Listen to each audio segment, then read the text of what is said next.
Welcome to Achievements and Payments for Service Providers. In this module, you'll learn how to determine achievements and payments in CQRS.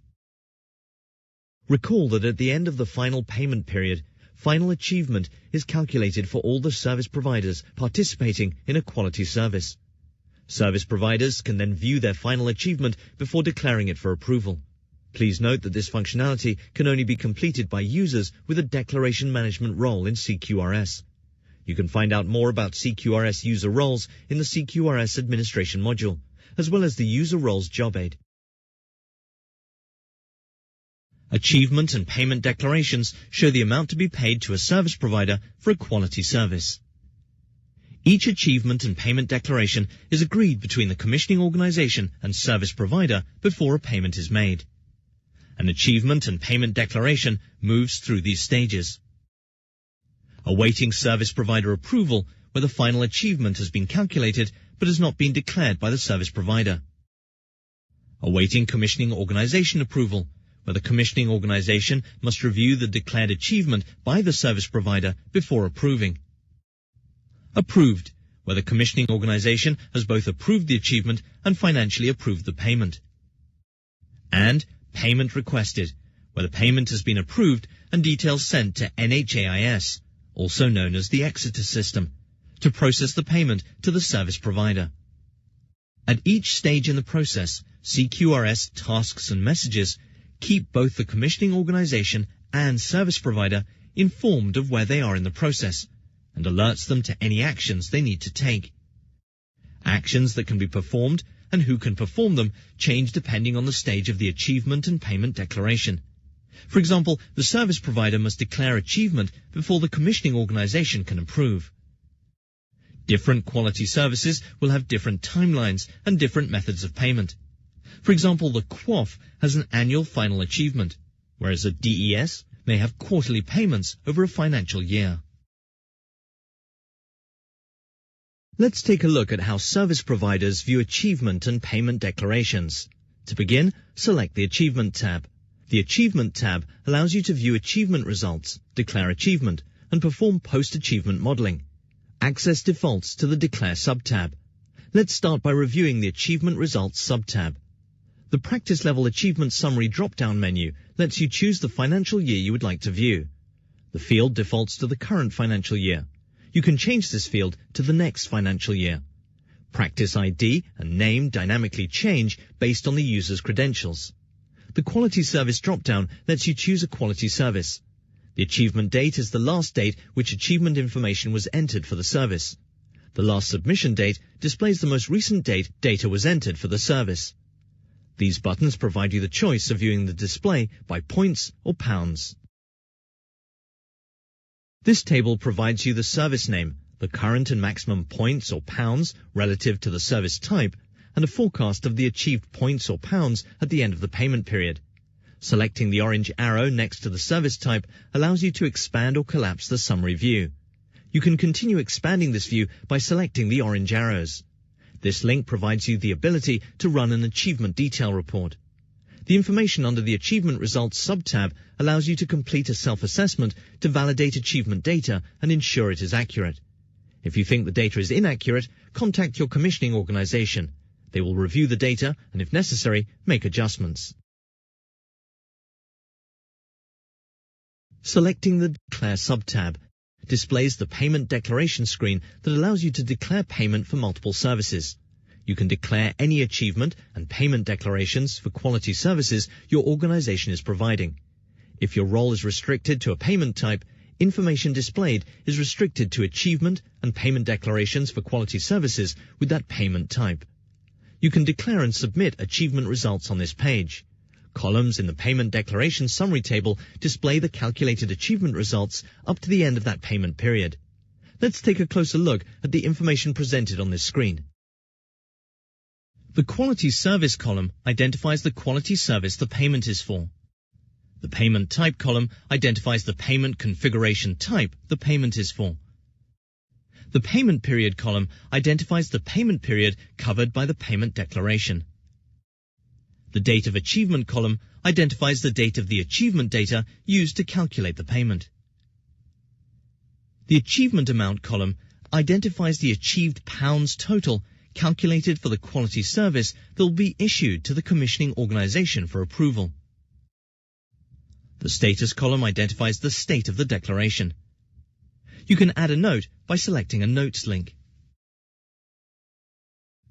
To declare achievement for a quality service, select a checkbox located to the left of a quality service. You can use the Select All checkbox if you want to declare achievement for all quality services. When you have finished your selections, select the Declare Achievement button. You will receive a message stating that your request has been submitted and is awaiting commissioning organisation approval. Note that the quality service has now moved to the Declared Achievement section of the screen with an updated status. Once the achievement has been declared via the payment declaration, it is not possible for a service provider to submit data that updates the achieved pounds total. Once a service provider approves the achievement, the commissioning organisation may review the achievement and adjust it if necessary. If the commissioning organisation adjusts the achievement, then the achievement is updated and the achievement needs to be approved again by the service provider. Once the service provider has approved final achievement and the commissioning organisation has approved the achievement and payment declaration, financial approval can be given. Only commissioning organisations with the finance management role can provide finance approval to achievement and payment declarations that have received approval from a commissioning organisation. Once the commissioning organisation user has financially approved the achievement and payment declarations, a message is sent from CQRS to the National Health Applications and Infrastructure Services, or NHAIS, also known as the Exeter system, to process payments to the service provider. Once an achievement and payment declaration is financially approved, it cannot be adjusted on the system. Post-achievement modelling allows you to select a financial year and quality service to perform what-if scenarios, or to determine what the achievement could have been with additional data submission. Post-achievement modelling allows a user to enter updated achievement data for a previous payment.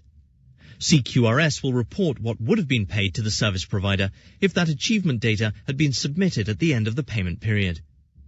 The data entered and calculations performed have no impact on actual achievement and payments. No payments will be made based on the data entered. A user could use post-achievement modelling and enter data that may mean they meet certain thresholds they did not attain during participation in the quality service. They can then review what the achievement may have been. Selecting the Post-Achievement Modelling sub-tab displays the Post-Achievement Modelling screen. Let's take a closer look at the information presented on this screen. The Post-Achievement Modelling Financial Year drop-down menu lets you choose the financial year you would like to view. The field defaults to the current financial year. You can change this field to the next financial year. The Quality Service drop-down provides you the option to choose which quality service you would like the information displayed for. Selecting the appropriate achievement date lets you navigate to the Achievement Date Detail page. Selecting a link under an indicator group navigates you to the appropriate model data entry page. Let's select Heart Failure. Post-achievement modelling displays the achievement data submitted for the quality service. You can review the submitted values and enter new values in the Modelled Values fields to create a scenario to compare with the actual data. These modified values are only used to calculate what-if achievement and do not update previously approved achievements. After entering the revised data, scroll down to the bottom of the page. Click the Save Work in Progress button to save your changes.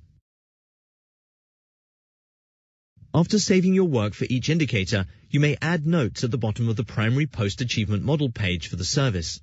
After entering notes, click the Submit Model button on the bottom of the page to submit your data modeling changes. After the data is submitted, you are returned to the primary post-achievement modeling page. The Model Last Updated field should now reflect the day's date. Click on the report link to review your achievement modeling results.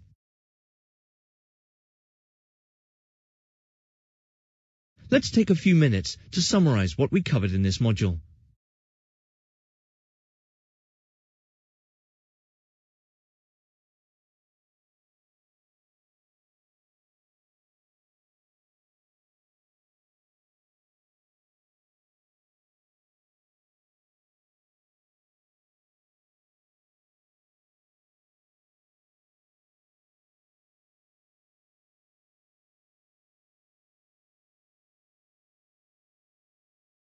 you'll be able to access a central UK-based help desk staffed by knowledgeable people who can swiftly resolve issues and provide informed help and guidance with queries on the system. Help desk support hours will be 8 a.m. to 6 p.m. Monday to Friday. Note that some links for additional information are displayed. You can also find additional training resources in the CQRS Learning Center. The Online Courses tab contains more in-depth training modules for both commissioning organizations and service providers.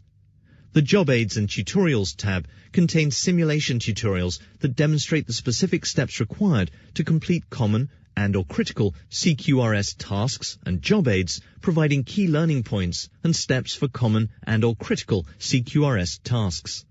And finally, you can view, print, or download the CQRS User Guide directly from the CQRS system itself.